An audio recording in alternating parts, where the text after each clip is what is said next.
Ministério do Turismo, a TV Cultura, a CPFL e Bradesco estão juntos para levar mais cultura até você. Vê-se de cima o prédio da TV Cultura. Ele tem parede cinza e é rodeado de árvores. Padre Anchieta, Centro Paulista de Rádio e Televisão Educativas, mantenedora das rádios Cultura FM e Cultura Brasil e da TV Cultura de São Paulo.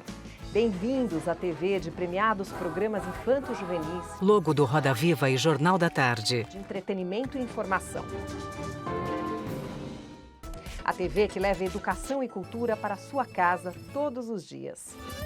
A nossa fundação opera também a TV Rá-Tim-Bum, canal infantil por assinatura, e os canais digitais de multiprogramação, TV Educação. Em azul, o logo da Univesp TV. Olá, eu sou Cris Maxud, apresentadora aqui da TV Cultura de São Paulo.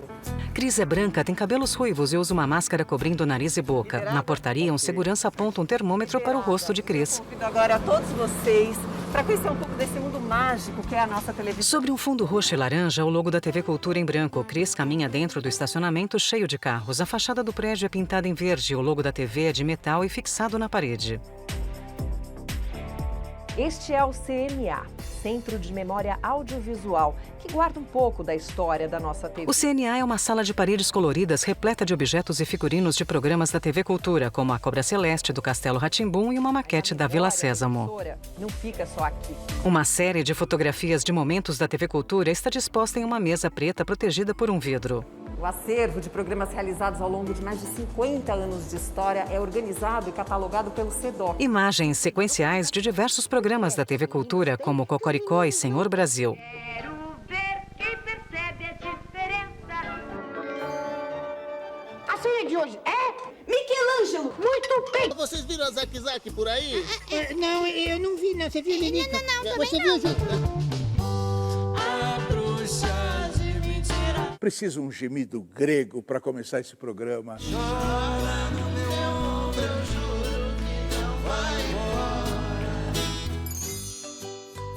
Agora vocês vão conhecer o lugar da magia, o Departamento de Efeitos Especiais. Vê-se de perto um tronco de árvore com a cobra celeste saindo por um buraco. Ela tem a pele rosa e longos cílios. Um homem usando um jaleco branco e máscara de proteção está pintando um pequeno globo terrestre.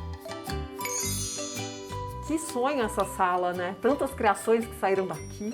Verdade, Cris, olha só, parece que a gente... Júlio César de Souza, técnico em efeitos especiais. Ele é negro de cabelos cacheados. São tantos objetos, né? Eu fico me lembrando, assim, por exemplo, da abertura do primeiro Rá-Tim-Bum, que era uma mistura de objetos reais com animação, então assim, era uma coisa super desafiadora. Daí depois veio o Castelo, que trouxe mais outros conteúdos e outras possibilidades, até chegar no Cocoricó, que é aquela coisa tão lúdica. Na sequência veio a Ilha Rá-Tim-Bum. Extremamente violenta. Que aí o desafio era fazer uma floresta no estúdio. Putz, que coisa desafiadora, né? Construir cada planta, cada planta exótica, né? E hoje a gente tem o quintal, que dá continuidade a todo esse nosso sonho de infância, né? Tem até o Cocoricó na cidade, né? Que eu acho que o programa, ele inicialmente ele está lá no meio rural, né? Quando ele vem para a cidade, então assim, você faz essa ligação entre esses dois polos, né? Então assim, eles começam a ter outra linguagem, outro visual, né? Outros elementos da cidade, então é muito legal. Gente que trabalha pra tudo ficar. Um grupo de homens usando capacetes de proteção monta um cenário no estúdio. Os ambientes dos programas são criados pela cenografia. Aqui trabalham cenógrafos, produtores de objetos, contra-regras. Criatividade é o que não falta aqui. Tatiana Pacheco, coordenadora de cenografia. Ela é branca, de cabelos castanhos. Ela e Cris estão ao lado de um microfone prateado. Faz parte do cenário de qual programa? Do Talentos. Foi feito por um musical. O Talentos é um programa que cada gravação tem um musical. Sobre a imagem de um palco, o nome do programa, Talentos. Na chuva, a vida sorri. Fora o Talentos, que é um reality, temos jornalismo, que no jornalismo tem que ser um cenário mais sóbrio por conta de notícias. Boa tarde. Seja muito bem-vinda, muito bem-vindo ao Jornal da Tarde. Também temos o Persona, que mudou recentemente por conta do coronavírus. Tivemos que colocar um painel de LED. A criação tem que sempre ser feita dependendo do gênero do programa, quem que é o público-alvo. Então a gente tem que sempre pensar nisso. Cris está em um estúdio iluminado em tons de rosa, azul e roxo. Na fotografia está a iluminação, a fotografia. E esses profissionais fazem um trabalho que valoriza o cenário, como é o caso do programa Talentos, que revela artistas do teatro musical. Como é que essas áreas se conversam, se conectam? Jaime Nakayama, diretor de fotografia. Joime Nakayama, diretor de fotografia. Ele é branco e tem cabelos curtos e grisalhos, usa máscara de proteção. Isso dentro de um programa 3D, onde a gente já consegue fazer as simulações, posicionamentos de câmeras, lentes, estudo dos materiais, texturas, para reflexão da luz. Porque eu trabalho com a luz incidente e o cenário trabalha com a luz refletida. Isso que compõe a fotografia. E sabe quando você está assistindo a TV e entram umas animações, uns mapas na tela? Quem cria tudo isso é a equipe da computação gráfica. Fazer arte é com eles. Samuel de Souza, coordenador de computação gráfica. Ele é branco e tem cabelos cacheados. Usa máscara cobrindo o nariz e a boca. Os programas da TV Cultura, de acordo com o conceito de cada programa. Quintal da Cultura, né? O público infantil, a gente trabalha de forma mais lúdica, com cores mais vivas, né? A gente tem humor, que é um humor de interrupção, um humor mais físico, que é diferente de um humor de um Provoca, que é um programa de entrevistas, né?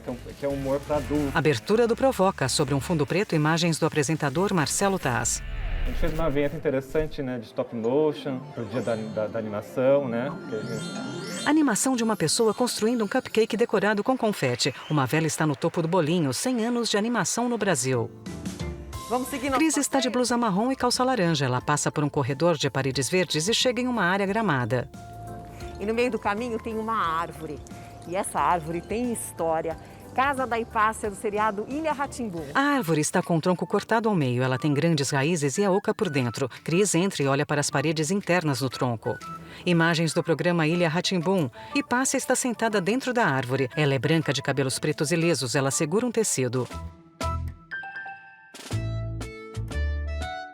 Hipácia, a feiticeira bondosa que fugiu de Alexandria trazendo documentos históricos. Poderosa Isis. Oi, tudo bom? Cris sobe uma escadaria. As paredes estão enfeitadas com quadros coloridos. Agora, quando se fala em programa de TV, tem uma função que é a alma do negócio, a produção. É a produção que organiza tudo, que está no processo do início ao fim. Neste grande salão, trabalham as produções de vários programas da TV. A sala tem o piso verde e as paredes brancas. Mesas de madeira equipadas com computadores estão espalhadas pelo salão. Imagens sequenciais das aberturas de vários programas da TV Cultura, como Papo de Mãe, Senhor Brasil e Quintal da Cultura. No momento, a maior parte dos profissionais está em home office, mas a sala já está preparada para receber as equipes de produção com todos os cuidados necessários. E aqui, parte da equipe do programa Metrópolis. Sula Vlachos, coordenadora de produção. Ela é uma mulher branca de cabelos pretos e lisos. Usa uma camisa estampada e máscara tampando o nariz e a boca. Olha, é possível, mas dá trabalho, porque é tudo feito à distância, né? Então a gente conta muito com as redes sociais, com o WhatsApp, as nossas reuniões. Todo o programa é feito um grupo das pessoas que estão trabalhando naquele programa. Esse vídeo não poderia ser realizado se não fosse a nossa produtora Gisele. Ela está por trás de tudo isso. Então você vai contar um pouquinho, primeiro sobre esse vídeo, a produção, e um pouco sobre o que é ser produtora. Gisele é branca, tem cabelos castanhos e cacheados presos para trás. Ela usa uma máscara de proteção azul. Eu tive que ficar via WhatsApp o tempo inteiro organizando a agenda de todo mundo, o horário que podia estar aqui ou que estaria aqui, e organizar toda uma OD, que é uma ordem de gravação, por dia, e fazendo também toda uma logística para a gente não ficar indo e voltando nos departamentos à toa. Coordenar um programa é entender tudo do programa. Então, assim, eu tenho que ver, saber do figurino, né? Tenho que saber como você vai estar vestida, o seu cabelo. Eu tenho que organizar com todos os departamentos para a coisa andar. Eu tenho que chegar num diretor com tudo para ele, lindamente. O convidado, quando é infantil, tem que ver quando tem efeitos. Que trabalhar com boneco é uma outra situação, trabalhar com uma pessoa com entrevistas e convidados. Então, cada um é um leque imenso e, assim, eu adoro. E daqui da produção, a gente vai conhecer as áreas responsáveis pelo figurino e a maquiagem. Gente, esse é o figurino do Quintal da Cultura. Olha Cris só. puxa uma roupa vermelha com ornamentos dourados da arara. Ela coloca uma pantufa de coelho cor-de-rosa nos pés e dá um pulo. E aquele ali é o Edinho que cuida desse figurino. Né, Edinho? Me conta como é que são essas produções, como é que foram essas... Edson Braga, figurinista. Ele é branco, careca, usa óculos e máscara de proteção. Né, que chega da produção do programa e com as necessidades de cada personagem, que seriam os 4 que fazem parte, que são fixos, a Doroteia e o Rodrigo, né? E daí, em cima disso, a gente vai fazendo criações, customizando, elaborando, às vezes tentando reaproveitar coisas do nosso acervo, porque hoje em dia essa coisa da reciclagem ficou forte nesse sentido de a gente reaproveitar os nossos materiais, né? Então, em cima disso é que a gente vai fazendo toda essa customização, esse trabalho de compor cada personagem. Os personagens Ludovico e Doroteia estão no estúdio do Quintal da Cultura. E é a Cidinha que cuida do nosso figurino, né, Cidinha? Sim. Cida de Souza, figurinista. Ela é uma mulher negra de cabelos cacheados e curtos. O programa é por setor, como é que é? Tá por programa, né? Eu visto assim, várias meninas maravilhosas. Você é uma delas, adoro. Você faz variedade, né? Cultura, umas coisas. Então você usa umas roupas mais descontraídas, né? E eu faço jornal também, no caso da Karen Bravo, Ana Paula Couto, a Vera Magalhães, que são programas mais sérios, né? A Didi, então a Didi é uma pessoa que é também bastante colorida, né? O funcionário dela pode usar um monte de coisa, é um programa também de cultura e variedade. Muito atuais para o Brasil de hoje. E agora a gente vai dar uma espiadinha para ver quem está se maquiando. Cris caminha por um corredor e chega ao camarim de maquiagem. Olha só! Adriana Couto, do programa Metrópolis. Agora você vai pra maquiagem, cabelo. Eu vou. E daqui a pouco? E daqui a pouco é o estúdio. Adriana Couto é uma mulher negra de cabelos trançados. Ela está sentada em uma cadeira preta giratória. Dessa técnica do airbrush pra maquiagem convencional que a gente fazia antes. Nil Moreira, coordenador de maquiagem. Ele é branco, tem cabelos pretos e curtos e usa uma máscara de proteção. Aqui o aerógrafo, que ele é conectado num compressor de ar, né? E você deposita o pigmento aqui e aí você vai pulverizando na pele. Essa maquiagem ela foi desenvolvida justamente para a leitura das câmeras, né? HD, 4K e 8K também. Também ninguém toca na pele. Isso, é muito mais higiênico também a questão, porque você acaba não tendo muito contato, você dispensa totalmente os pincéis, né? Então você consegue fazer tudo com airbrush. Pronta? Né? Pronto. Cris se levanta da cadeira e passa a mão nos cabelos olhando para o espelho. Ela sai do camarim e vai até os estúdios. E agora, um momento super esperado, a gravação de um programa no estúdio. Sobre uma porta preta, um painel luminoso com a informação no ar escrita em vermelho. Cris entra no estúdio. Estão se preparando para a gravação do programa Metrópolis. E a direção passando as orientações. No jardim com a obra do Martins. Então enquadra até o enquadramento muda. Mas ao invés dela caminhar muito, mais de tentar uma experiência dos câmeras irem mais até ela, entendeu? Quais são essas diretrizes que rolam aqui antes do programa? Marcos Maciel, diretor. Ele é branco de cabelos curtos e cacheados. As câmeras, os planos que a gente vai usar com a Adriana, com o Cunha, que está em casa. Toda semana tem um entrevistado de telão que a gente faz remotamente, daqui com a casa dele. E agora já está se preparando para entrar no ar. Sim, Adriana Couto, apresentadora. Eletrônico falando com a editora-chefe, estão testando o ponto. E a gente vai começar daqui a pouco. E os estudantes estão aqui acompanhando tudo que acontece na TV. O que você diria para eles, Gigi? Ah, que maravilha! Bem-vindos, bem-vindos ao nosso mundo. Bem-vindos à TV Cultura. E para fazer um programa, além da produção, da luz, da cenografia, da equipe operacional, tem outros profissionais que são essenciais.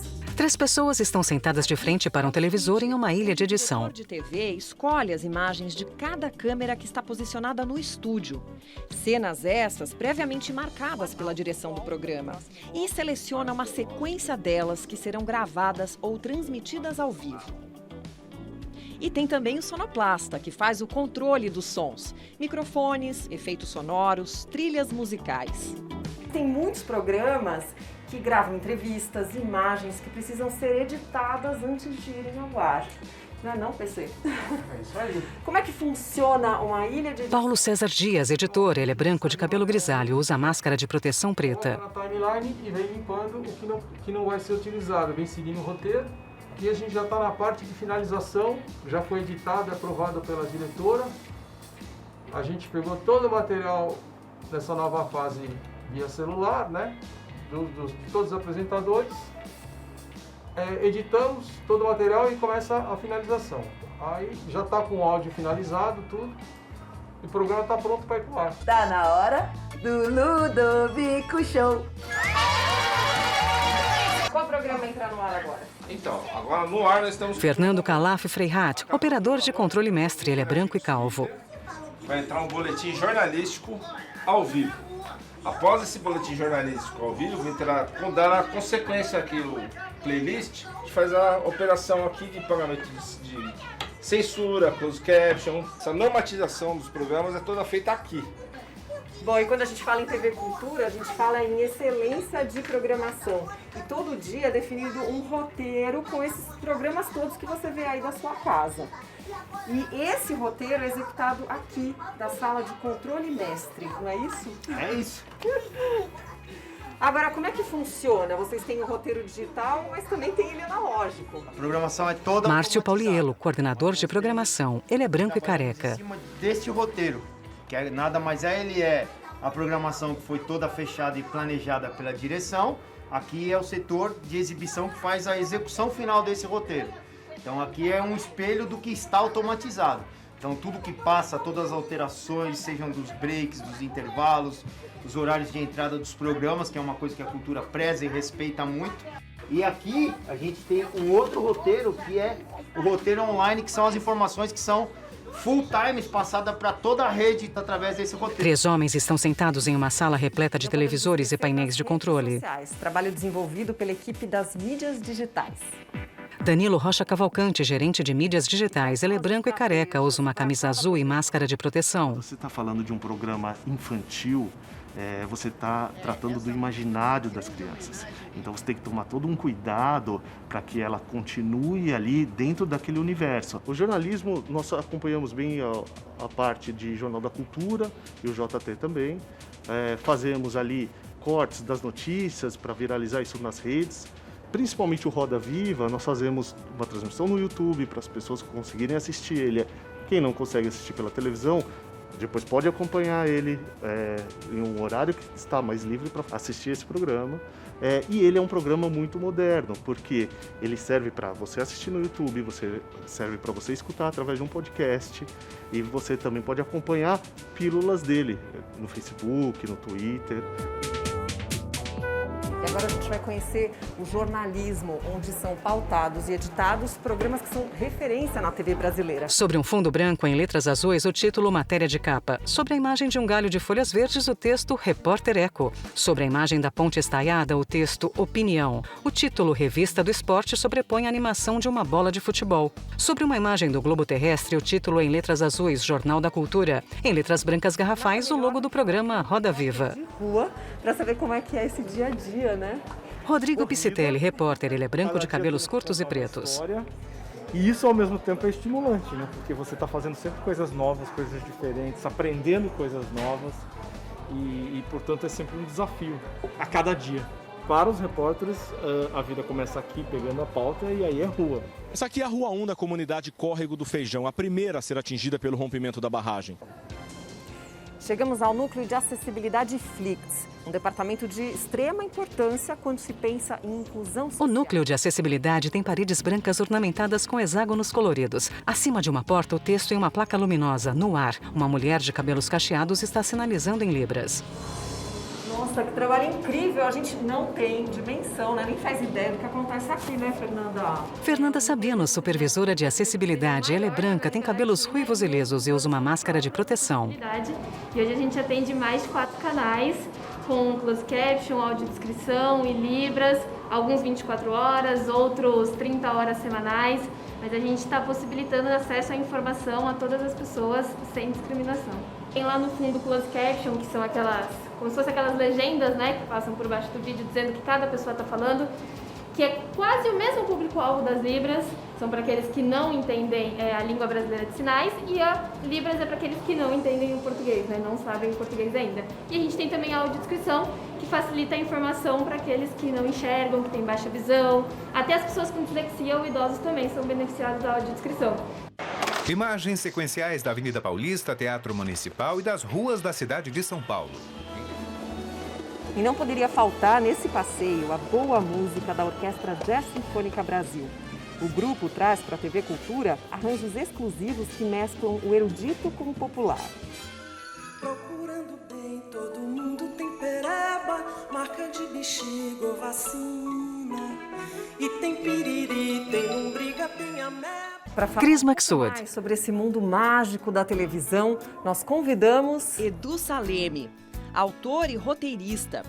No teatro, assina o texto Ataúfo Alves, o Bom Crioulo, a peça Cocoricó, uma aventura no teatro, e também os espetáculos musicais MPB, Musical Popular Brasileiro, e Bexiga. Na televisão, assina roteiros de importantes programas educativos, culturais e infantis. Entre seus trabalhos, destacamos Telecurso 2000 para a Fundação Roberto Marinho, a série Turma do Gueto, da TV Record, e Terra 2, da TV Cultura. Para o público infantil, assina os programas Vila Esperança, TV Record, Disney Clube, SBT, Cocoricó e Vila Sésamo, da TV Cultura.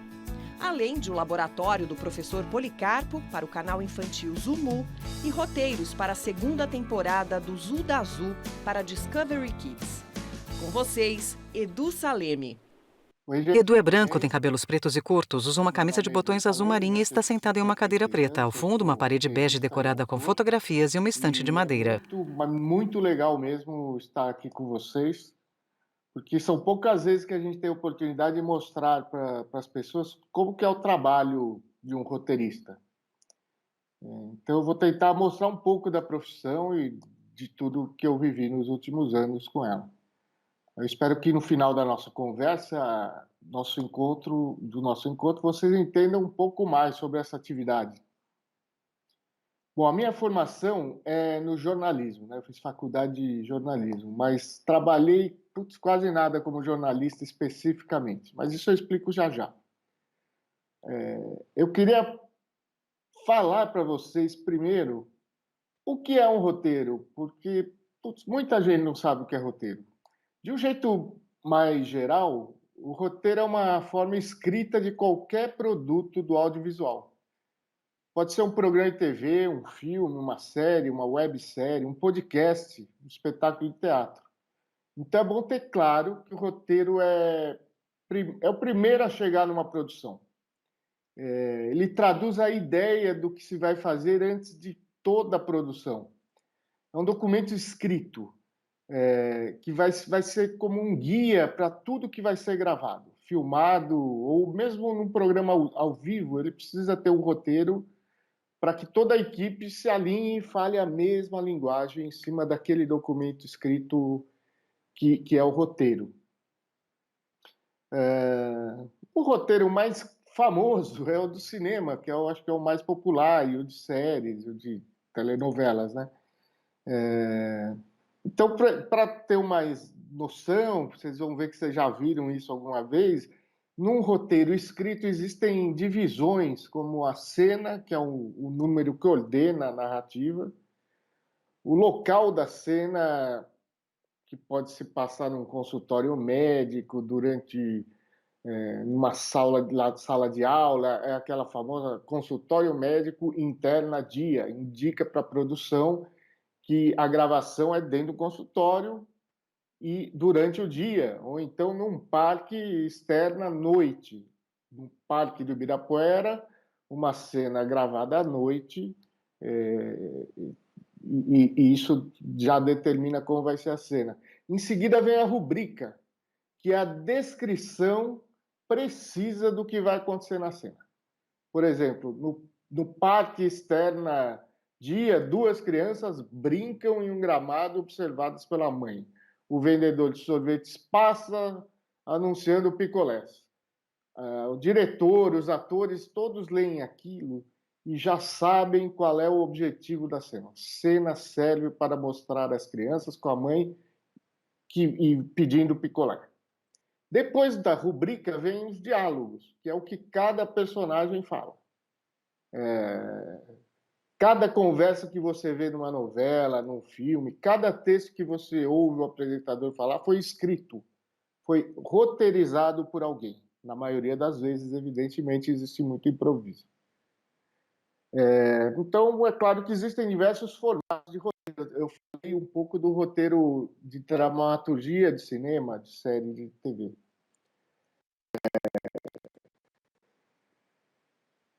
Mas todos nascem de uma ideia. E colocar a ideia de um roteiro no papel nem sempre é fácil. Quer dizer, a ideia fácil é, o difícil é colocar no papel de forma a deixar a ideia atraente para quem vai assistir. É aí que mora o desafio de um roteirista. De uma boa ideia surge uma boa premissa. A premissa é a ideia original em algumas linhas. Se você der um exemplo de como vai ser a sua história para alguém em algumas linhas, você está dando uma premissa. Se em poucas palavras o projeto for bem definido, as chances dele ser bem sucedido é grande. Vou mostrar para vocês umas boas premissas, sem falar do que se trata. Por exemplo, uma premissa. Um jovem precisa frequentar uma escola de magia para aprender o necessário a fim de cumprir o seu destino e derrotar a força maligna que assassinou sua família. Essa foi a premissa há muitos anos do Harry Potter. Trecho de Harry Potter e a Pedra Filosofal. Um grupo de adolescentes usando roupas pretas entra em um grande salão iluminado por velas flutuantes.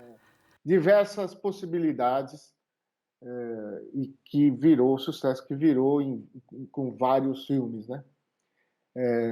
Uma outra premissa que, se eu te contasse, a maioria já vai saber o que é. Um professor de química, ao descobrir ter câncer terminal, decide fabricar drogas para prover a família após sua morte e termina por se tornar um poderoso traficante. Imagino que vocês sabem que eu estou falando de Breaking Bad. Cartaz da série Breaking Bad, produzida pela Sony Pictures Television. O streaming no mundo, né, com audiências e discussões gigantes. E nos dois casos, antes de existir qualquer coisa, existiu a ideia e a premissa colocada, sintetizada em duas linhas. E a indústria sabe ler essas duas linhas de uma forma muito competente, nem sempre acerta, mas a ideia é muito poderosa quando bem trabalhada, é isso que eu quis dizer. Essas premissas que eu li são curiosas porque elas, apesar de ter duas linhas, elas contêm os elementos necessários para o desenrolar da história. Você lê a premissa e você tem lá um personagem, uma ação básica e o resultado. As duas têm um personagem, no caso o menino ou o professor, uma ação básica e um resultado final. Quer dizer, em uma frase ficou claro que a história seria contada depois, no desenvolvimento dos roteiros propriamente ditos, que eles vieram lá para frente. A partir dessa ideia, dessa premissa, surgem personagens, histórias paralelas, suspense, aventura, humor, mas da ideia já estava tudo lá. Bom, acho importante também dizer, porque eu comecei explicando o que é roteiro, que além dessa parte artística, a gente precisa pensar um pouco no roteiro, para se conhecer um roteiro, como um elemento de produção. Ele significa a redução do custo de uma produção. Deixa eu explicar direito isso.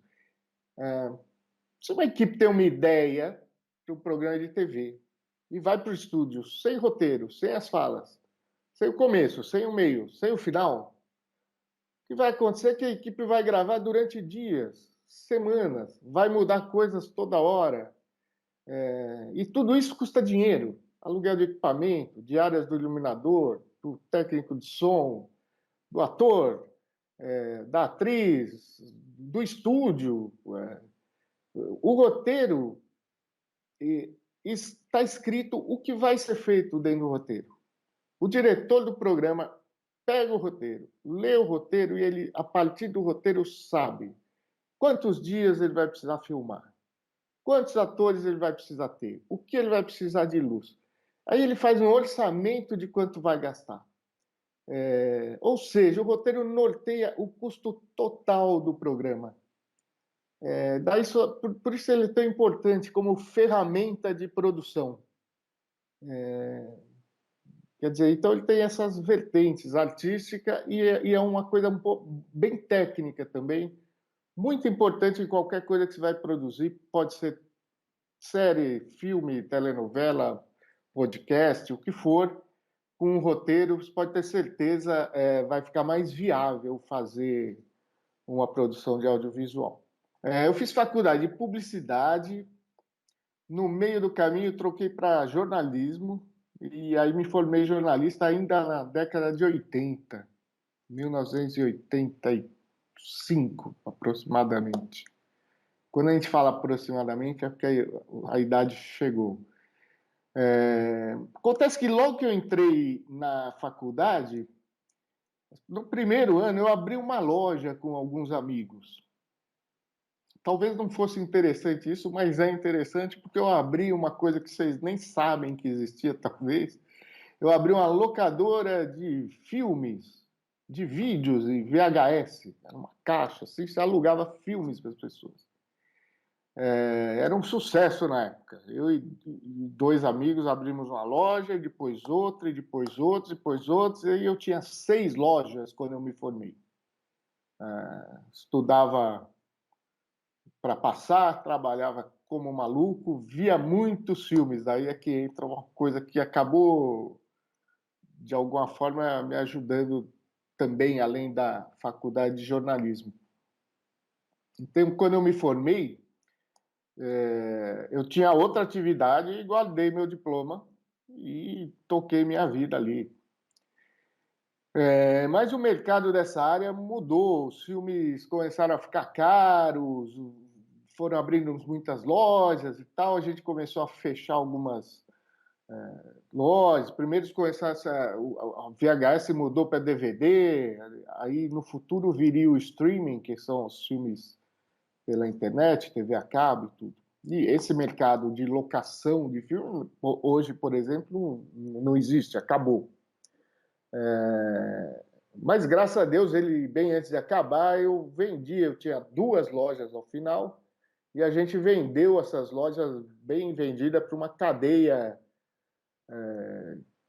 multinacional que chegou aí no Brasil e comprou as lojas da gente. Então, nesse sentido, foi bem legal. Mas aí eu já tinha 30 e poucos anos, uma filha e tudo, e me vi no meio do caminho da vida profissional. Eu não era mais comerciante, eu não era jornalista. Então entra em cena nessa hora aqui uma coisa muito importante, já que a nossa conversa é um pouco profissionalizante para vocês tentar trocar experiência com vocês. É uma coisa que chama rede de relacionamentos. Então, lá vai a primeira dica, que não é nem para o roteirista, é para qualquer profissão que você for ter. Mantenha seus amigos. Da rua, do pré-primário, do fundamental, do ensino médio, do futebol, da cerveja, do que for. Primeiro porque faz bem para a alma. Você precisa ter amigos. É muito bom ter amigos ao longo da vida. Vocês devem saber disso. Conviver com diversos tipos de pessoas, de lugares, diversas profissões, é fundamental para a gente ter uma mente aberta a novas ideias e opiniões. Uma coisa que é importante nos dias que se seguem, né? Mas depois, porque novos caminhos profissionais podem sempre se abrir por causa dos seus amigos. Foi o que aconteceu comigo, um amigo de infância que também fez faculdade comigo, era editor de uma revista e me convidou para escrever alguns textos numa revista, uma revista de arquitetura e construção. É bom lembrar que eu fiz faculdade de jornalismo e durante a vida inteira eu sempre li muito. Então, o escrever fazia um pouco parte de mim, estava um pouco adormecido lá quando eu era comerciante, mas na revista comecei a exercitar mais essa atividade. Aí a coisa andou, a gente começou a escrever livros empresariais, tipo a H. Stern Joalheria fez 50 anos. Eles faziam um livro lindo, a gente contava a história da empresa, isso a gente fez para várias empresas. E no meio disso, um outro amigo, também da faculdade, me indicou para uma conversa numa produtora de vídeo que precisava de roteiristas para um grande projeto educacional que estava começando, que era o Telecurso 2000. Eu respondi que eu nem sabia o que era um roteiro de verdade, apesar de ver muito filme e tal, mas naquela época eu não sabia. Eu não sei fazer um roteiro. Mas o cara falou, olha, agora já está marcado, você vai lá, fala lá, que você não sabe fazer o roteiro. Eu fui lá todo tímido. E aí eu entendi direito, porque eu pude ir lá. A profissão de roteirista, eu estou falando agora de 1995, por aí, não era muito difundida, assim, não era reconhecida, assim, não tinha muitos roteiristas. Eles precisavam, na verdade, formar gente. O volume de trabalho do Telecurso 2000 foi muito grande. E não existiam tantos roteiristas. Então, eles criaram um núcleo coordenado pelo nosso Marcelo Taz, TV Cultura também. Foto em preto e branco de Marcelo Taz. Ele é branco, careca e usa óculos de armação redonda. Exercitar como fazer um roteiro, ter noções melhores desse tipo de trabalho. Foi uma escola e tanto, aprendi fazendo, essa é a verdade. Até a virada dos anos 2000, eu acho, o que se entendia por roteirista eram os caras que escreviam novelas na TV Globo. Eram esses caras. Mesmo o cinema brasileiro sempre foi muito autoral. O diretor era o dono do projeto. Tinha algum roteirista de filmes brasileiros, mas o produto final, o filme pronto, tinha assinatura de gente como Glauber Rocha, Cacá Diegues, Babenco, quer dizer, gente da pesada, mas o roteirista sumia nesse meio do caminho, porque a assinatura de quem participava do roteiro também era diretor. Então, até hoje você lembra de filmes como Deus e o Diabo na Terra do Sol, Bye Bye Brasil, Beijo da Mulher-Aranha. Todos eles tinham o roteiro sempre finalizado com uma assinatura forte do diretor do filme. Já nos Estados Unidos a coisa era diferente, é uma indústria, o poder dos roteiristas sempre foi muito, muito grande. Tem um exemplo, em 2007 os roteiristas fizeram uma greve por melhores condições de salário e de trabalho, e a indústria americana de cinema e de séries parou tipo pandemia cultural lá, ficaram sem produzir filmes, sem produzir séries. Então, era uma categoria com muita gente e muito forte. E muito poderosa. Aqui no Brasil, isso começou a dar uma mudadinha com Cidade de Deus, em 2003, do Fernando Meirelles. Isso porque o roteirista Braulio Mantovani, que era um dos roteiristas do Telecurso, do qual participei, mas mesmo no Telecurso ele já era um cara com mais... teve uma formação no exterior, já era um roteirista de mão cheia.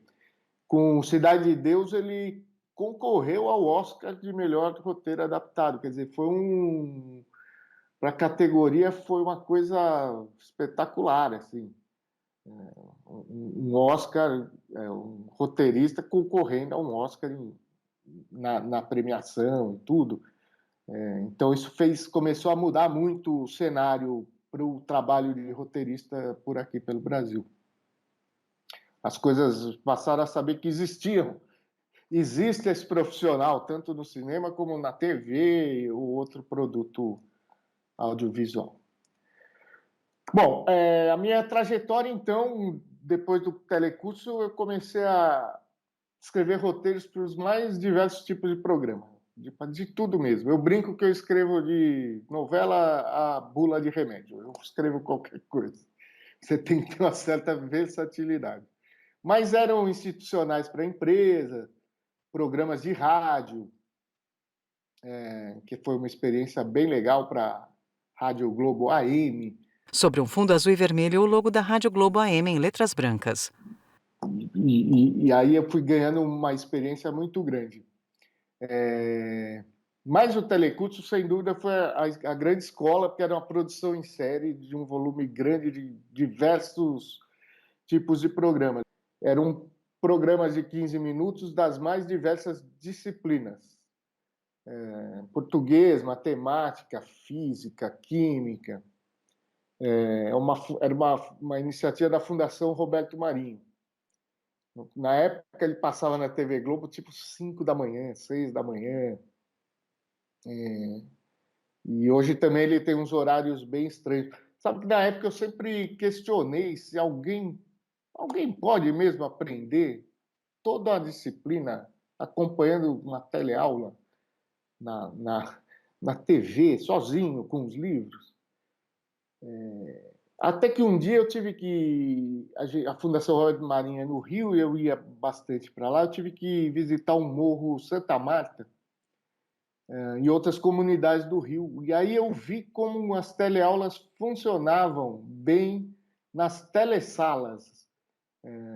Uma coisa que a gente estava tão envolvido escrevendo o roteiro de uma aula que a gente não via isso.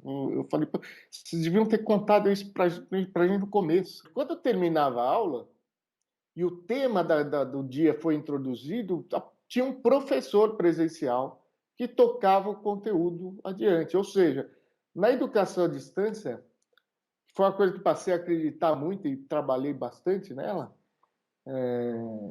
a teleaula, a aula que se vê na TV é um gatilho para que um professor possa abordar a disciplina. Um pouco depois eu conheci o universo dos roteiros infantis. Minha primeira experiência com roteiro infantil foi na TV Record. Escrevi um programa chamado Vila Esperança, isso foi em 1998. Naquela época não existia muito TV a cabo, então a gente tinha a TV aberta com um volume grande de investimento. Então era outro mundo, uma coisa que hoje é impossível acontecer. Vila Esperança, por exemplo, é um programa que foi premiado e tudo, e pouca gente ouve falar, ele não marcou época, mas era um programa que tinha 15 atores e atrizes, crianças, diversos cenários, um estúdio gigante montado. O ator principal se chamava Gerson de Abreu, um craque. Foto do ator Gerson de Abreu. Ele é branco, tem cabelos curtos e pretos e um bigode. Assim como ele, os diretores, cenógrafos, muita gente também na TV Cultura. Eu brinco que era o programa certo no local errado, já que a TV Record não estava preparada para uma linguagem um pouco mais educativa, cultural, de formação para a molecada, né? Mesmo assim, o Vila Esperança ficou um ano no ar, ganhou um prêmio importante. E foi uma experiência legal também, para escrever as histórias era uma turma de amigos que morava numa rua. A gente tinha conteúdo de pedagogos, psicólogos, para saber o que era melhor, como levar as histórias com experiências legais para uma faixa etária de crianças entre 5 e 8 anos. Experiências voltadas para preservação ambiental, as histórias, alimentação saudável e tudo. Depois eu fiz um programa infanto-juvenil para Discovery, chamado Acesso Total, que foi uma coisa importante porque não se produzia nada para um canal a cabo internacional aqui. Acho que foi uma das primeiras vezes que uma produtora aqui de São Paulo ganhou essa possibilidade de produzir o Acesso Total. Era uma dupla de adolescentes que tinha acesso total aos bastidores de coisas curiosas que a gente normalmente não tem. Então, teve gravação nos bastidores do Grande Prêmio de Fórmula 1 Interlagos, nos bastidores do Carnaval do Rio de Janeiro, nos bastidores de Itaipu, coisas grandiosas que eles entravam nos bastidores para mostrar como era feito tudo aquilo. Então, esse tipo de roteiro já era um roteiro bem diferente da dramaturgia. Ele não tinha uma história, ele tinha pautas. Aí sim era quase um roteiro de programa jornalístico, porque a gente tinha uma pesquisa do que eles iam encontrar, fazia perguntas para os apresentadores fazerem para os entrevistados. Depois de editado, escrevia o que a gente chama de off, é o que o locutor está falando para o produto final ficar pronto.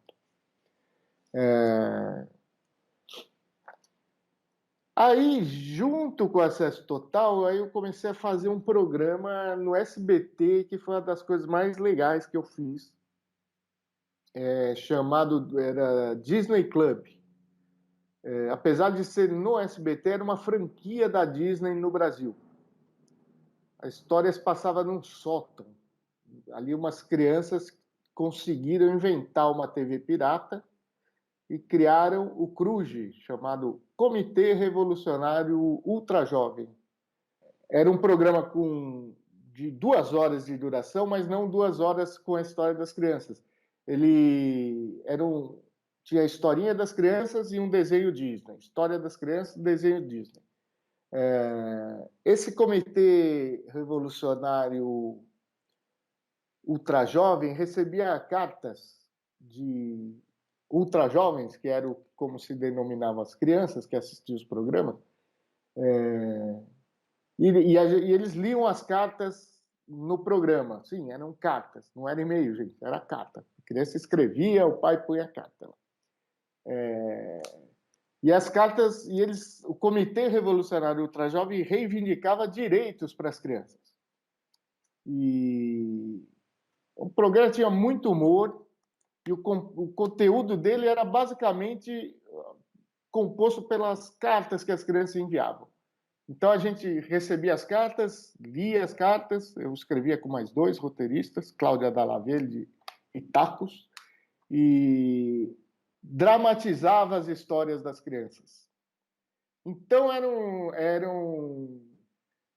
e depois de dramatizava, tinham era quase um partido político, o Comitê Revolucionário Ultra Jovem, eles exigiam respeito. Então, para ver o tipo de coisa que chegava, um menino reclamava que a mãe pedia para ele comprar pão na padaria, ele ia com dinheiro, ele ficava no balcão, e o balcão era alto, e o menino o padeiro não ouvia ele pedir, e todo mundo passava na frente dele só porque ele era baixinho.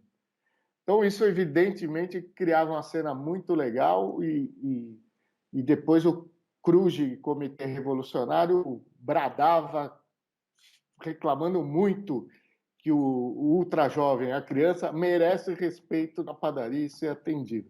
Um outro escrevia que o pai e a mãe pegavam o boletim com nota e eles diziam, tiro 7, eles falam, por que não tirou 8? Tiro 9, eles falam, por que não tirou 10?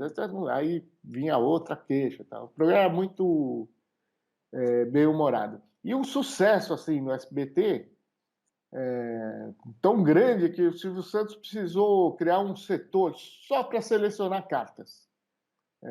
Na época não tinha muito e-mail, então eram pilhas e pilhas de cartas, e aí tinha uma equipe lá que pré-selecionava e a gente recebia já as melhores. A audiência também muito boa, lembrando que não tinha TV a cabo, era um outro mundo, algumas TVs abertas, e em alguns dias o programa entrava no ar 18 horas e em alguns dias superavam a novela 18 da TV Globo, assim, não todo dia, mas rivalizava bastante. Bom, ainda na área de infantil, depois dessa experiência com a Disney, eu passei a escrever Cocoricó na TV Cultura. Trecho de Cocoricó. Júlio é um menino branco, ruivo, de olhos verdes. Está de blusa listrada e boné vermelho. Ele está dentro de um quarto de paredes azuis. Bonecos, né? E conta a história do Júlio e de uma turma de animais que vive numa fazenda. Foram muitos anos contando as histórias do Júlio, Lilica, Lola, Zazá, Caco, Astolfo, Alípio. Um grande prazer escrever, muito bom. Para criar as histórias do Cocoricó, a gente se reunia e pensava situações de descoberta para criança. Para as crianças e para os animais da fazenda, que no fundo, também eram crianças. Todo mundo era criança, tirando o vô e a avó, todo mundo era criança e descobria coisas. O exercício de roteiro, aqui cabe colocar isso, para um roteiro infantil, muitas vezes o exercício é pensar situações comuns para os adultos, mas absolutamente novas para as crianças. Quando a gente escreve um programa infantil, a sensação de descoberta está presente o tempo todo na gente. A gente tem que se transportar e esquecer tudo que sabe e começar a olhar para tudo com uma coisa nova. Então, o conflito do roteiro infantil está no estranhamento dos personagens do Cocoricó, por exemplo, diante de fatos como um buraco de tatu. Olha o buraco de tatu, eles olhavam o buraco de tatu, um adulto falar que é um buraco de tatu. Para eles, aquilo era a nascente de um rio, um caracol, a chuva. São coisas que você precisava olhar com aquilo com o olhar de quem nunca viu. O buraco do tatu, por exemplo, criou um episódio inteiro com uma discussão maluca se aquele buraco ia sair no Japão, do outro lado do mundo, porque eles nunca tinham visto. E essa era o barato de fazer programa infantil, o legal é essa visão de descoberta diante de qualquer coisa. No Cocoricó temos a famosa história do Cocô, que é um clipe dos mais famosos, uma visão totalmente inusitada diante do pobre Cocô, no videoclipe que quem não viu, recomendo isso ter no YouTube. Então o universo é lúdico. E para o roteirista é um prazer fazer isso sempre, escrever. Pelo menos para mim é. Você imagina uma cena, escreve, dificilmente tudo que estava na sua cabeça estará na cena. Por isso que Cocoricó era legal também. Quando você está criando uma cena, o texto, a descrição, o modo do ator falar, a gente forma aquela cena na nossa imaginação. Aqui, enquanto eu estiver trabalhando, eu vou criar isso e vou pensar isso. E nem sempre sai exatamente, passa na mão de muitas pessoas, o processo é longo, nem sempre o que você imaginou está lá, por restrições, às vezes, de orçamentárias, ou do tempo. Você imaginou a cena no parque com sol e aquele dia está nublado, então. Então, isso era comum. E o Cocoricó era bem legal, porque o diretor, que é o Fernando Gomes, e criou o Júlio, bonequeiro também, dos mais famosos aí, respeitados, participava de todo o processo. Ele sempre... Tudo que estava combinado nas reuniões de criação estava lá na cena. E ainda acrescentava soluções novas, piadas novas. Então, era muito bom ver o produto final, você fala, nossa, tinha imaginado uma coisa e ficou mais legal ainda do que eu tinha imaginado e tal. Na área de infantis também participei de outras produções. Na TV Cultura, por exemplo, em 2007, a gente teve uma versão nova de Vila Sésamo, que fazia parte um pouco da minha infância, a primeira Vila Sésamo, lá na década de 1970, veiculada na TV Cultura também. Aqui no Brasil, nessa versão, foi criada a personagem nova, que era a Bel, uma personagem com características mais brasileiras e que convivia aí com o Garibaldi, com a turma toda da Vila Sésamo. Também participei de um programa, uma experiência estranhíssima na Rede TV, chamado Vila Maluca, um elenco gigante, estúdios grandes. Ali a gente era a mesma turma que escrevia Disney Club, eu, Cláudia Dalla Verde, de Tacos. E a ideia da Rede TV era montar um concorrente para o Chaves, entre uma torta na cara, que era o humor mais físico que a Rede TV gostava, entre uma torta na cara e um balde d'água, a gente começou a adaptar obras da literatura mundial, assim, a gente adaptava a Shakespeare, e punha lá e eles não percebiam. Os atores sabiam, a direção não muito, então tinha Hamlet, tinha Os Miseráveis, tudo adaptado em episódios de 25 minutos, com uma pegada de humor físico e tudo. O produto não era bonito, assim, mas foi bem divertido de fazer.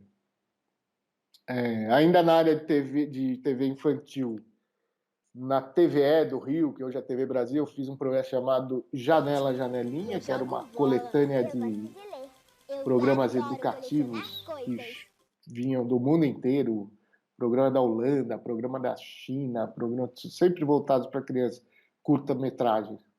E tinham 2 crianças que apresentavam. Infanto-juvenil na TV Cultura tivemos Escola 2.0, que era um universo de crianças do ensino médio, que acabou dando origem depois a Pedro e Bianca. Mais recentemente, 2 temporadas do Laboratório do Professor Policarpo, um programa de bonecos com o Fernando Gomes, diretor de Cocoricó, inteiro em externas, feito no Pantanal e no Amazonas. Ele passa no canal Zumu. O professor Policarpo é um cientista, ele inventa uma máquina de teletransporte e ele tem uma equipe de assistentes, todos são bonecos, um pouco atrapalhadas, e ele teletransportado para o Amazonas, e eles não conseguem trazer ele de volta. Então, a cada episódio, ele está com um boto cor-de-rosa, depois está numa tribo indígena. É um programa muito, visualmente, muito rico. Participei também do Zoda Azul, que é um canal, um programa da Discovery Kids. Esse já tinha um formato pronto, eu participei de uma temporada, uma menina, uma garota que cuida de um zoológico. Mas em todas essas experiências voltadas para a criança e para o roteiro, né, que é o nosso tema aqui, acho que o que eu destacaria mesmo é esse olhar de descoberta que o roteirista precisa ter para as coisas. Qualquer assunto que vai ser abordado em um episódio é como se eu apagasse tudo que eu sei sobre o tema e olhasse aquilo pela primeira vez. Esse olhar a gente precisa treinar sempre. E eu acho que para o trabalho que eu faço é importante, mas para a vida também é importante ter um olhar sempre novo, né, para as coisas. Eu também fiz muitos trabalhos de roteiro em outros formatos. Assim. Programa de auditório no SBT, por exemplo. Eu nunca imaginei que ia fazer com o Celso Portiolli. Se chamava... Foto de Celso Portiolli. Ele é branco, tem cabelos pretos e curtos e está de blusa preta e blazer de couro. Criar histórias, evidente. O que eu fazia era inventar... Curtindo uma Viagem era um programa de games, uma competição de equipes tinha a cara do SBT isso, né? Uma produção de equipes, eram amigos contra amigos, eles participavam de gincanas e ao final os amigos que ganhassem ganhavam uma viagem. Normalmente era para o Caribe, por isso chama curtindo uma viagem. Então o que a gente fazia ali? A gente inventava jogos, inventava competições. Uma corrida, era a criação de games, na verdade, né? Executáveis que não fossem caríssimos tal, e que não oferecessem riscos para os competidores. Nem sempre isso era possível, né? Porque às vezes aconteciam acidentes. E também escrevi o texto que o Portiolli falava, né? O cara que veio de rádio e aí é uma coisa curiosa, que eu cheguei lá e tinha uma grande resistência. Que é esse cara? Não vou falar o que ele escreve, para quê? Eu não preciso disso. E aí entra a função técnica do roteiro. A gente acabou ficando amigo e ele entendeu que, pautado por um texto que ele precisava falar, ele controlava melhor o tempo do programa dele. E isso era bom para competição, para inserção comercial, para tudo, porque às vezes o cara saía espontaneamente e daqui a pouco tinha um diretor, acabou o tempo, então, mais uma vez, a função técnica do roteiro nesse caso era essa, você pautar por causa do tempo. Ok, é isso, deu o seu recado, corta para outro jogo, porque nós não temos tanto tempo. Então, o ritmo era importante, evidente você colocar um pouco de humor, para criar empatia do apresentador com o telespectador. Não era o caso do Portiolli, porque ele já tem a dele, com o público que o cara já tem, mas quando você parte do zero, é bom buscar isso, né, sempre. Na TV Record, eu escrevi um programa chamado Turma do Gueto, para o público adulto. Aqui a criação era mais livre. Desde que a história se passasse na Quebrada, que era uma comunidade, era o universo da história e dos personagens. Tinham traficantes, gente de bem, policiais honestos, corruptos, muito tiroteio, mortes, explosões.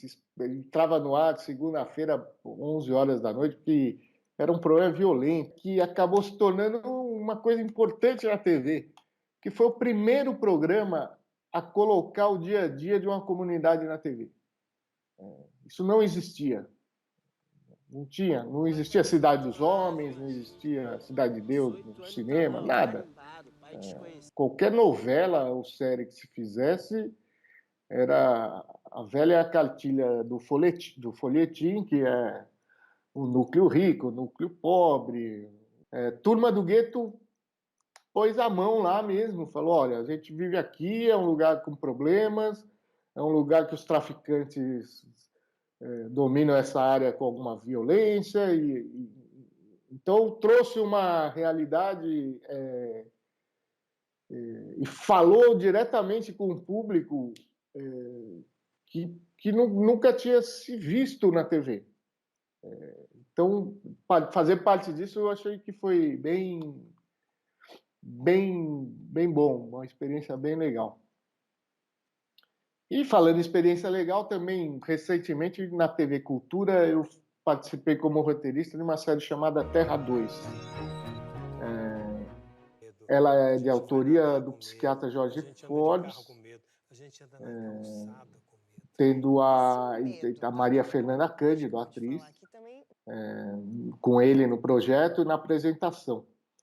A ideia era mostrar que o futuro não está longe, o futuro já chegou.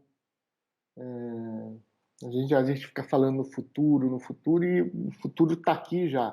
Então, cada episódio abordava temas como envelhecimento, como vai ser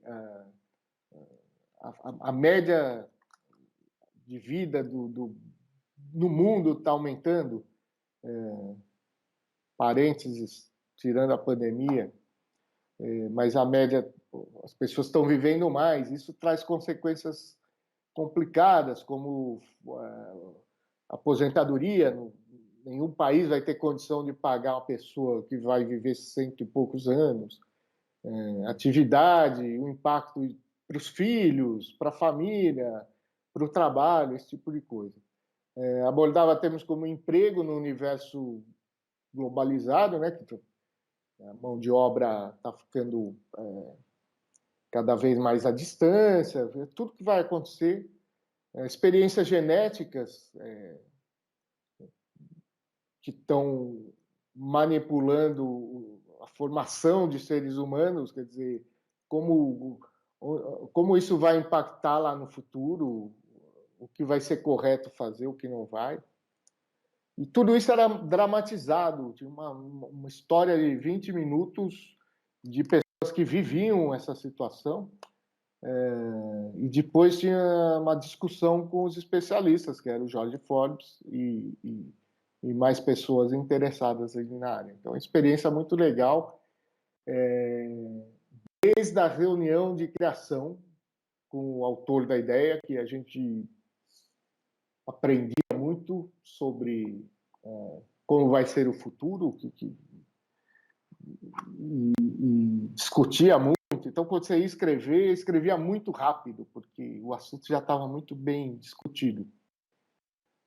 Esse programa também foi premiado com o prêmio da PCA, e é uma alegria grande quando a gente participa de alguma coisa assim, né?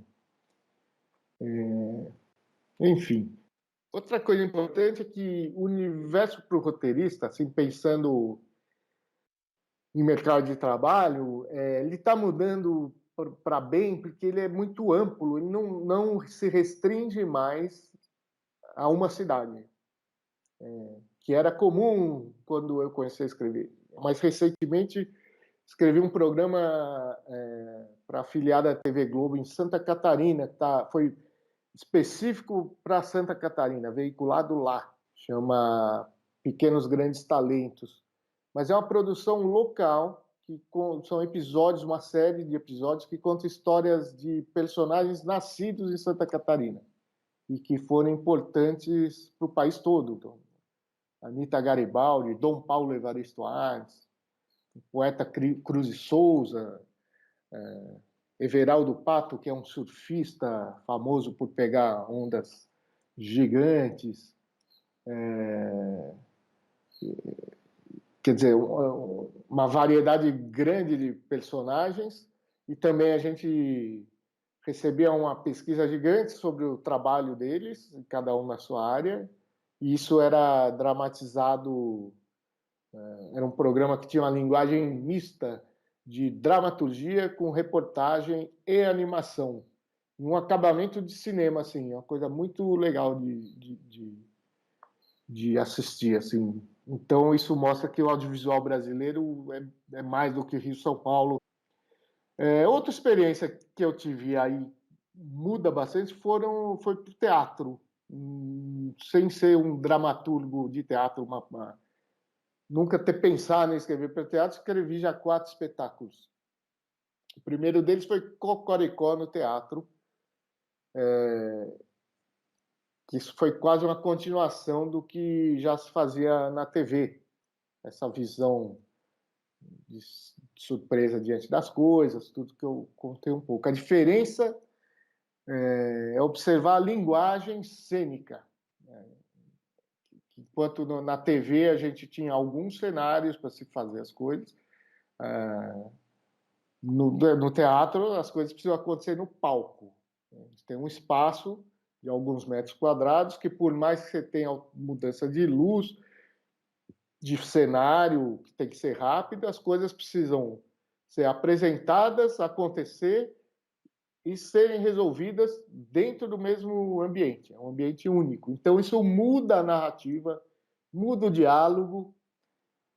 Depois eu escrevi um espetáculo chamado Bexiga, um musical na contramão.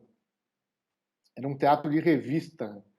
Teatro de revista é uma linguagem muito popular no teatro brasileiro no meio do século XX, na época dos cassinos do Rio. É basicamente uma história misturada com show, tem muito humor, grandes números musicais, tal. E a gente contava ali no Teatro Sérgio Cardoso, que é no Bexiga, a história do bairro do Bexiga. E o espetáculo ficou bem bonito. Tinha 20 artistas em cena e no fosso a orquestra jazz sinfônica tocando ao vivo. Eu descobri que não existe linguagem mais gratificante para quem escreve do que o teatro. É legal ver um programa que você escreveu na TV, mas o teatro, a piada que você inventa na solidão aqui do computador se realiza quando o teatro lotado ri dela. Não tem prazer maior do que você estar ali participando disso, se você está nessa sessão. Você também descobre instantaneamente que uma cena que você... Putz, isso é legal, não funciona no público, não teve reação. E o legal é que com a temporada correndo, você consegue consertar isso. A gente reúne e fala, pô, aquela cena da mulher na janela não tem função dramática, o público não reagiu, deu uma barriga, que a gente chama, e então vamos ajustar, tira, eu troco, faz isso, tal. Você consegue, e na sessão seguinte já vê um resultado melhor. Na TV isso já é impossível, gravou, está gravado. Dificilmente aquela cena vai ser só tirada, vai faltar alguma coisa, tal. Então o teatro tem essa troca que o público tem com os atores, mas a troca que o autor pode fazer no texto também vale, sempre está melhorando. Depois eu escrevi um espetáculo musical chamado Ataúfo Alves, o Bom Crioulo, um musical sobre o compositor Ataúfo Alves, um cara muito importante para a música brasileira. O cara tem mais de 500 músicas, entre elas Amélia, Laranja Madura e outros sucessos aí no samba. Esse espetáculo ficou só no Rio de Janeiro, não conseguiu verba para vir para São Paulo. Era um espetáculo que tinha uma cara do Rio mesmo. Não sei se aqui iria tão bem quanto foi lá. E para escrever também funcionou, tanto no Bexiga quanto no Ataúfo Alves. A gente tinha uma boa equipe de pesquisa sobre os personagens abordados. Isso é importante também na nossa profissão de roteirista. Você precisa perder tempo lendo o material. Tanto melhor se você tiver uma boa equipe de pesquisa, mas o grande material te proporciona um universo muito maior de possibilidades para você desenvolver sua história. Quanto mais você dominar o assunto, melhor a escrita. Assim. Não consegue fazer um bom roteiro conhecendo mais ou menos, vou ver o que vai sair. Não. Você precisa pesquisar e só então colocar no papel. Então, Ataúfo Alves, por exemplo, primeira versão, olhando para ele, dava umas 6 horas de espetáculo e a gente queria 1h40, né? Então, escrever é um exercício de cortar texto também. Sabe? Além disso, o tempo dentro de um roteiro tem uma função também técnica. O roteiro, o tempo define quando os personagens já estão apresentados. Então, vou falar de um roteiro de 15 minutos que nunca ninguém viu. Você precisa apresentar essas pessoas que estão participando nos primeiros 2 minutos. A partir do 3º minuto, precisa ter uma virada na trama e a história precisa acontecer. E no começo, você precisa... O tempo baseia... dá essa noção para a gente. Personagens apresentados. História. Quando chega no 13º minuto, fala, opa, tenho mais 2, essa história precisa acabar. Quer dizer, então o tempo está sempre na cabeça de um roteirista e de quem trabalha com audiovisual, não só no roteiro. Bom, ainda na área de teatro, recentemente, ano passado, escrevi um espetáculo chamado Musical Popular Brasileiro. Aqui era um espetáculo de teatro, uma produção mais rica, dirigida pelo Jarbas Homem de Melo, que apresenta na TV Cultura o programa Talentos. E Era um show com uma história que passeava por grandes sucessos da música popular brasileira. Era um espetáculo grande, com muitos atores, uma banda enorme, mas diferente dos outros, ele foi escrito por encomenda. E num espetáculo que envolve muita gente, muito dinheiro, muito... Você tem um controle menor. Assim. Eu escrevi o texto com meu parceiro de escrita, que é o Enéas Carlos Pereira. Ele é branco e tem cabelos grisalhos e curtos. E depois dele escrito, você perde um pouco o controle sobre o resultado final. São muitas variáveis de produção. Patrocinador, luzes, direção musical. Você basicamente entrega o texto, começa a fazer leituras, faz ajustes no texto, e a partir daí ele meio que ganha a vida sozinho. Sozinho não, com a direção toda, e você acaba vendo o resultado final na estreia só. E, nesse caso foi muito legal, o público se divertia muito, mas o controle do texto num espetáculo maior, grandioso, é menor para o autor, para o roteirista. Você só vai ver na estreia o que aconteceu. Mas foi legal, e o público rindo e se divertindo, como eu já disse, é a coisa mais gratificante que o roteirista pode ter, ou mais frustrante se o público não reagir. Mas eu ainda bato na madeira que não tive essa experiência. Um outro universo que sempre vai existir para um roteirista, pensando aí em mercado de trabalho, é o do vídeo empresarial ou institucional. É quando você escreve um roteiro encomendado por uma empresa. Pode ser uma propaganda, um vídeo para divulgação de um produto ou serviço, que ele às vezes é veiculado só internamente dentro da empresa. Internamente dentro da empresa, digo empresas aí com 30 mil funcionários, como eu fiz outro dia para uma. Um trabalho desse, ele não tem nada, absolutamente nada autoral. O roteirista precisa entender onde está indo nessa hora.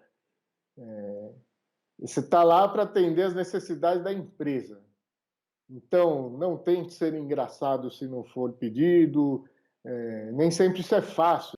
Enfim, falando um pouquinho de tipo de roteiro, eu acho que o que mais precisa ficar marcado é a diferença, no meu caso aqui, dos roteiros voltados para a educação. O roteiro voltado para a educação, como foi telecurso, como foi TV Escola, tudo, ele cabe pouca dramaturgia, pouca história. O conteúdo chega pronto para a gente, pesquisado. A gente dá uma estudada na disciplina abordada e tenta aplicar numa situação da vida real. Então, numa aula de matemática, eu posso fazer uma cena num escritório em que 2 funcionários precisam dividir a caixa de clipe. E, a partir daí, abre uma janela para o que o conteúdo se propõe a ensinar. Num roteiro de ficção, a história já ganha a frente, ela precisa ser pensada como um todo. Ou seja, o roteiro de uma boa história se alimenta de conflitos, de idas e vindas, de emoção, de vida de verdade. E que não é o caso dos outros tipos de roteiro voltados para outros fins, né? Falando ainda desse tipo de, chamaremos de técnicas, mas a criação de ficção deu um grande salto de uns anos para cá. Então, nesse salto da criação para a ficção, o modelo americano começou a ser mais trabalhado por aqui. O que antes ficava na mente do autor de novelas, então Funciona mais ou menos assim, depois de viabilizar os recursos, uma produtora monta a sala de roteiristas. Eu estou falando especificamente da área de roteiro, né? A sala de roteiristas são reuniões diárias em que se discute e desenvolve uma ideia, aquela premissa lá, que já tem recursos para ser produzida. Nessas reuniões é criada uma bíblia,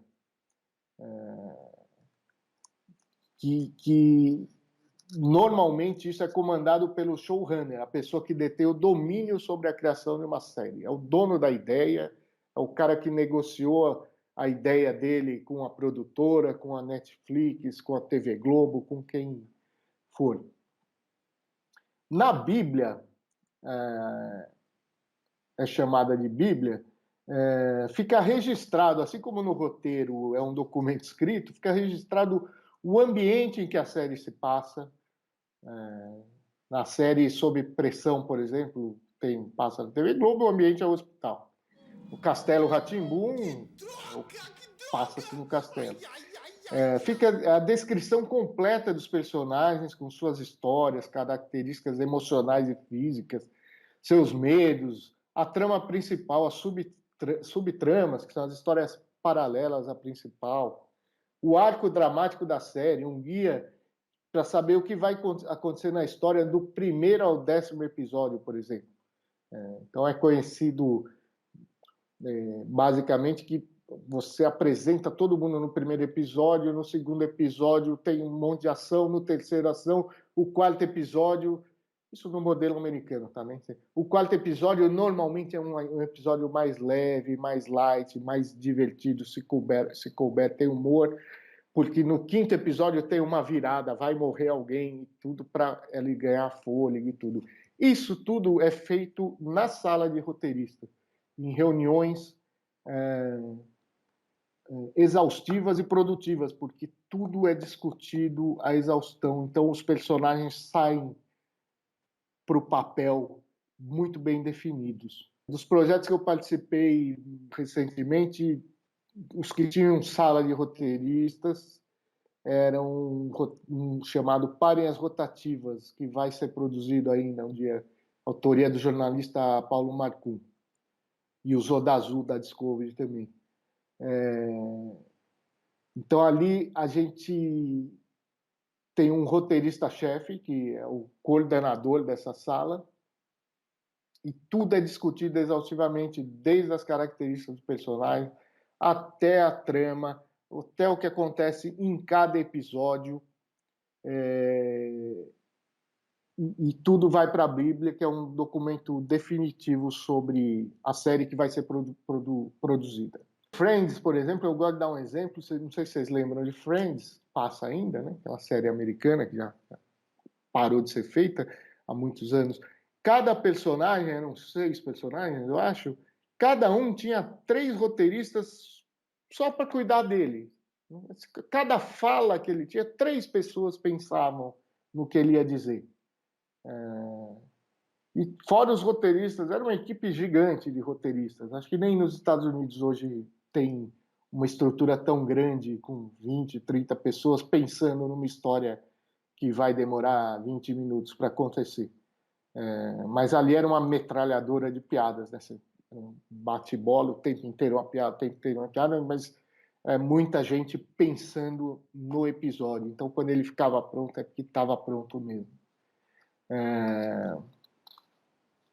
Então, a escola, depois da Bíblia pronta, o arco dramático, a estrutura da história também não vai mais mudar, assim como os personagens não vão mais mudar, porque tem uma lógica em tudo que foi construído nesses, sei lá, um mês de trabalho que demanda essa sala.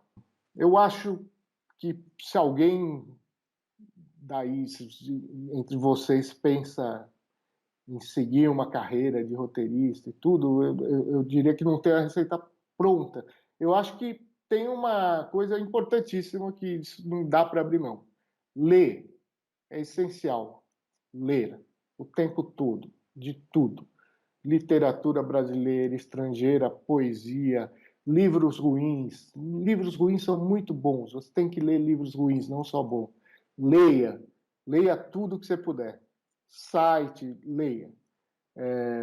Seu vocabulário aumenta, a sua noção de tempo aumenta, só faz bem ler qualquer coisa. E observação, o roteirista normalmente é uma pessoa que observa. E eu também sempre falo que é bom olhar para alguma... Mudando um pouco de assunto, é bom ter referências na vida, né? Então, você ter referências na área que você vai tentar seguir. Para mim, a maior referência, desde que eu comecei a ver o que era o roteiro, é um cara chamado Jorge Furtado. Roteirista, diretor de TV, de cinema, de longa-metragem, da TV Globo e tal. Eu conheci o trabalho dele primeiro num curta-metragem chamado Ilha das Flores, que tem muitos anos, e é uma coisa obrigatória de todo mundo assistir até hoje, porque é um vídeo muito forte que fala sobre riqueza e pobreza e injustiças, desigualdades, e está sempre atual. Para quem quer conhecer um pouquinho mais da área de cinema, lá vou de Jorge Furtado de novo, que ele tem um filme chamado Saneamento Básico. Tem um elenco incrível, tem humor, e tem toda a estrutura de uma produção de um jeito muito, muito engraçado ali. É um filme passado no interior do Rio Grande do Sul, e sobre uma cidade que está com problema de saneamento básico. Eles não têm esgoto e eles pedem para o governo estadual um dinheiro para o esgoto. O governo falou, não tem verba para fazer esgoto, mas a gente tem uma verba para a área de cultura. 200 mil reais, alguma coisa, para a área de cultura. Então, eles têm a ideia de se inscrever para fazer um longa-metragem, pegar o dinheiro da área de cultura e construir esgoto na cidade. Só que ninguém entende nada de cinema, de nada. Então, eles começam ali a aprender com o que é um roteiro, o que é uma produção, o que é um equipamento de som, custo, quanto custa fazer, porque eles precisam gastar pouco fazendo filme para sobrar o dinheiro para fazer o esgoto. E é um elenco espetacular, diálogos, e eu acho uma aula de estrutura de produção. Está tudo lá, tudo que existe na área de produção está ali. E eu acho que, como final, falar algumas dicas, algumas eu já falei, né? De vida, mantenha seus amigos, sua rede de relacionamento. Leia muito, leia de tudo. Vou falar para vocês primeiro do livro mais importante e despretensioso sobre roteiros que eu li, que se chama Hitchcock e Truffaut, Entrevistas. É uma conversa de dois dos diretores mais importantes da história do cinema e que fala demais nas entrelinhas sobre a confecção de um roteiro. Primeiro, é obrigatório vocês assistirem filmes, principalmente do Hitchcock, alguns do François Truffaut. É muito legal, não é? Vocês vão se divertir. Mas nesse livro, que chama Entrevistas, eles te dão uma noção clara, detalhes simples como um plano sequência. Então, tem um personagem que entra num carro, dirige pelas ruas, chega à porta de uma casa, sai, tranca a porta do carro e entra. Cena banal. Aí vem toda uma explicação de como uma cena daquela é necessária para um tipo de narrativa e não é necessária para outro tipo de narrativa.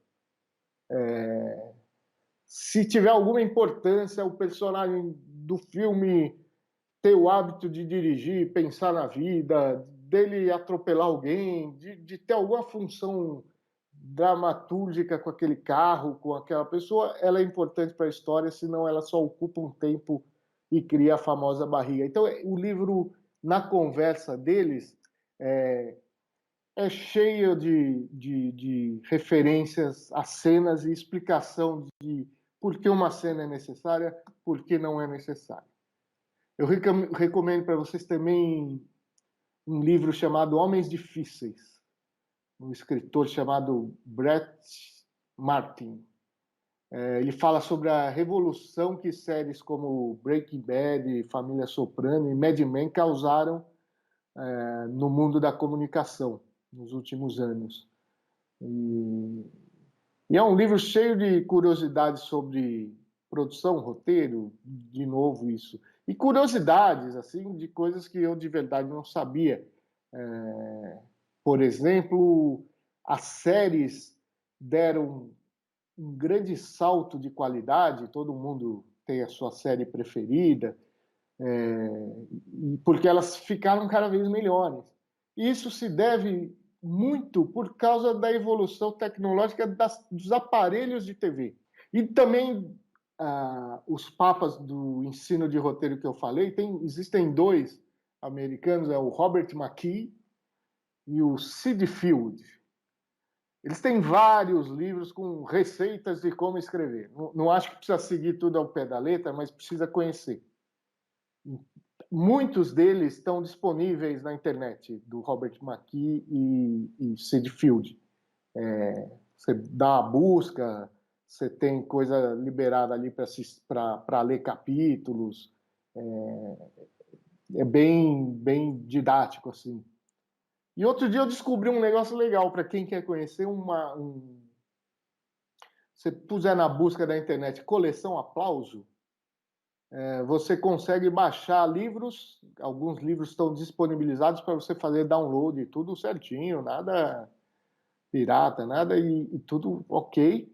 E você consegue baixar roteiros, então. Se você nunca viu um roteiro, eu sugiro uma leitura de um roteiro que você consegue baixar lá. O Ano em que Meus Pais Saíram de Férias, um filme com roteiro da Ana Mulher, Ética Hambúrguer, Braulio Mantovani, aquele do Sinal de Deus, e o Cláudio Gaperin.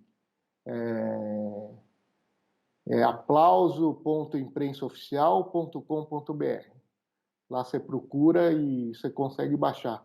Você tem toda a formatação, tudo que eu te falei do cena, rubrica, diálogos, tudo muito indicado e num roteiro dos melhores que o cinema brasileiro acho que já fez. Bom, gente, eu acho que é isso que eu queria falar para vocês. Eu espero que não tenha sido muito chato minha conversa. Espero que tenha despertado alguma curiosidade sobre a minha área de trabalho. É uma área difícil, como qualquer área profissional é difícil, eu costumo falar isso. Eu tenho um filho músico que se especializou em choro e ele achou que quando ele fosse só tocar chorinho, ele ia ser muito feliz e agora ele fala, pô, tocar o choro é uma delícia, mas administrar o que tem em volta é muito difícil. Isso serve para o meu filho que toca chorinho, serve para o roteirista, serve para o diretor de TV, serve para o engenheiro, serve para o advogado. Nada é fácil. Então, é legal você se dedicar bastante a uma coisa que você gosta bastante, porque vai dar trabalho, vai dar chateação, e se você gostar do que você está fazendo, você já largou na frente de um monte de gente. Tá bom? Então, beijo para vocês, espero revê-los brevemente. Pergunta de @breveslucas. Qual foi sua motivação para se tornar roteirista? Você sentiu dificuldades no início para seguir essa carreira? Então, Lucas, a motivação era, no meu caso, me pegou num momento da vida que eu estava saindo de uma carreira para tentar começar em outra. Era um pouco de sobrevivência mesmo que eu fui tentar fazer isso. E as coisas acabaram coincidindo bem de eu encontrar um lugar que estava precisando de roteirista e estava formando roteiristas. Numa outra época também. Eu acho que hoje a motivação e a quantidade de gente que pode querer ir para a área é maior. E, por outro lado, você já tem mecanismos melhores para isso também. Eu dei a sorte de cair numa produtora que estava formando roteiristas. Mas hoje em dia você consegue boas informações na internet. Algumas universidades eu sei que já têm a disciplina roteiro, e tem cursos isolados por aí, em várias instituições de audiovisual. Você pesquisa na internet. Aqui em São Paulo tem uma que chama Barco, ali em Pinheiros, por exemplo, que sempre tem um curso de roteiro e eles estão fazendo online. Quer dizer, a formação ficou mais fácil, mas precisa de dedicação. Pergunta de @Joaquim Duque. Qual a diferença entre elaborar roteiros para teatro e roteiros para TV? Pergunta de @Eduardo @Felício_. Quais são as principais diferenças entre um roteiro de TV e um roteiro para peça de teatro? As possibilidades são maiores. É evidente que depende da produção que você está inserido. Mas normalmente você tem a possibilidade de fazer uma cena externa. Você tem cenários pré-definidos, passa na casa de alguém, nessa casa tem uma sala, uma cozinha, você tem uma triangulação de cenas, que a gente brinca, tem uma cena na cozinha, uma na sala, uma no quintal, depois volta para a cozinha, volta para... Aquilo dá uma dinâmica para o roteiro, e você tem mais agilidade dos personagens dentro da trama. E a TV tem uma coisa que é legal falar, que você pode observar. Se você pegar uma telenovela, por exemplo, a cena começa aberta, tem uma cena num parque do Ibirapuera, e um casal começa, eles estão passeando, quando termina, a câmera está fechada no rosto deles. Aquilo possibilita uma gravação mais rápida, uma dinâmica de corte de câmera maior, mais agilidade para a cena. Normalmente TV é bastante feito assim. Quando isso vai para o teatro, você tem um ambiente só, em que tudo precisa acontecer.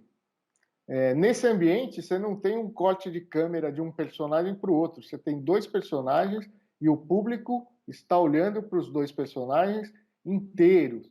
Estão vendo os pés dos personagens, as mãos do personagem. O que significa que o ator precisa estar mais inserido no personagem, precisa ser um ator melhor, e o seu texto precisa ser muito sólido. Não pode ser um texto ligeiro de TV que leva a história de um lado para outro. O texto teatral ele é mais importante, ele precisa conquistar o público a cada cena. Então, ele precisa ser muito mais elaborado e muito mais bem cuidado. Pergunta de @Marcia_Nobile_. Dos projetos em que participou, qual foi o mais difícil e desafiador? O mais difícil e desafiador... Deixa eu pensar. Puxa vida. Eu acho que a Turma do Gueto foi mais difícil e desafiador, porque era um universo que eu conhecia bem pouco, em que era um universo da comunidade, especificamente de um núcleo que era do tráfico.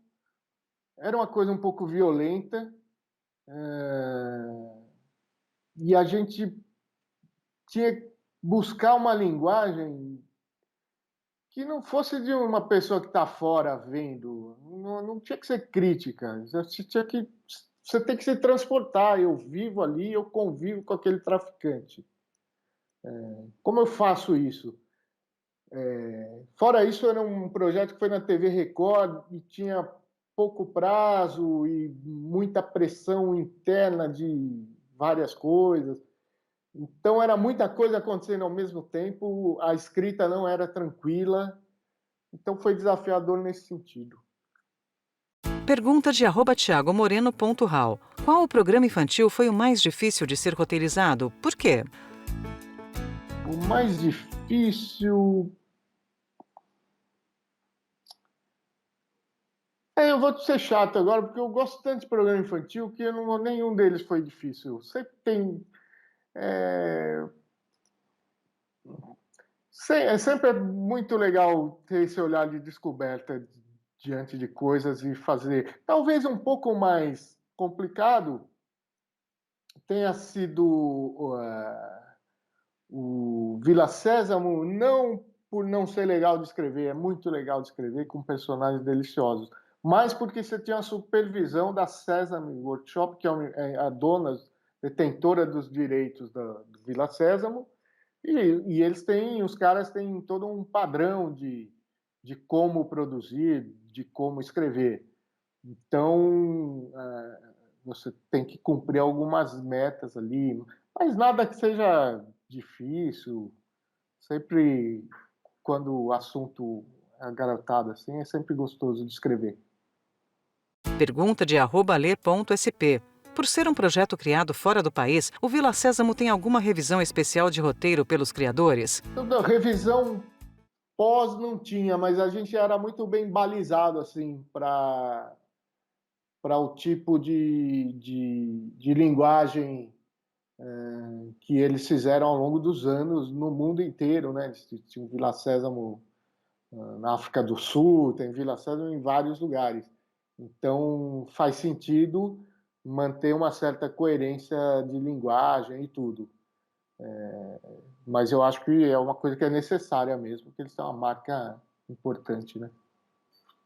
Pergunta de @RodrigoRusso_. Qual a sensação de ter feito parte de programas tão importantes como Cocoricó, Vila Sésamo, entre outros, que foram tão importantes para milhões de pessoas? É delicioso contar, lembrar desses programas, lembrar de como era. A sensação que eu tenho, que eu lembro, era que era gostoso escrever e depois, no dia que ia para o ar, eu via só na TV. Então, eu ia lá assistir, tal, não sei o quê, olha como ficou, tá, uma sensação bem legal, um certo orgulho e, por outro lado, um pouco de pena, assim, porque ficou um bom tempo sem produção infantil, né? Agora começou a voltar um pouco, dá saudade, eu queria que a TV aberta se preocupasse mais com isso. Dentro do possível, a TV Cultura tem essa preocupação, eu faço bastante coisa na TV Rá-Tim-Bum também, a gente tem lá uns bonecos com interchamadas, interprogramas, e os bonecos foram muito úteis agora na pandemia, com dicas de higiene, dicas do que fazer dentro de casa quando ninguém podia sair e tudo. Mas eu acho que as grandes TVs como Globo, SBT, Record, eu acho que eles que puxam, a partir da produção deles, é que as outras vão atrás e tudo, e quanto mais programação infantil, melhor. Ficar só na TV a cabo restrita aos diversos canais, que é verdade, existem lá, mas eu acho um pouco democrático, assim, né? Eu queria TV aberta mesmo, para mais gente ter acesso a esse tipo de programação divertida, educativa e legal. Pergunta de @MarcosDeco. Qual conselho você daria para jovens que estão querendo seguir a profissão de roteirista no Brasil? Volto a dizer, leia, leia, leia, muita observação, assista muitos filmes, muitas séries e, de preferência, é um exercício legal. Na internet hoje você consegue várias coisas, vários roteiros, você consegue ter acesso aos roteiros. Então, dá uma olhada num filme que você gosta e tenta procurar o roteiro dele depois. E leia o roteiro, assista o filme. Depois faça esse exercício de fazer o contrário. Vê o filme, depois vai ler o roteiro, vê como é que aquilo estava descrito. Eu cheguei a falar do ano em que meus pais saíram de férias, é um bom exercício de um roteiro que eu sei que você consegue baixar e ler e assistir o filme depois. É um exercício legal. E ir para a área de comunicação, se tiver alguma condição de fazer um curso desses que existem particulares, se não der, leia roteiros e veja o filme fazendo comparativos. Mas mesmo na internet você tem muita coisa disponibilizada de manual de roteiro, na busca põe manual de roteiros, você vai encontrar muita coisa legal. No YouTube tem um canal que chama BR Lab, você tem entrevistas com grandes roteiristas, não só brasileiros. Jorge Furtado, que é um que eu falei, tem uma ótima entrevista dele lá e bem construtiva, assim. Eu recomendo. Bom, gente, foi muito, muito, muito legal. Gostei muito de conversar com vocês. Espero que vocês tenham curtido a conversa e visto alguma coisa que nunca tinham visto, pensado, olha, nunca tinha pensado naquilo, alguma coisa assim. Já a gente sai daqui da nossa conversa com um ganho para todo mundo. Para mim foi muito bom, tá legal? Lei de Incentivo à Cultura, patrocínio CPFL Energia e Bradesco. Realização TV Cultura, Secretaria Especial da Cultura, Ministério do Turismo e Governo Federal.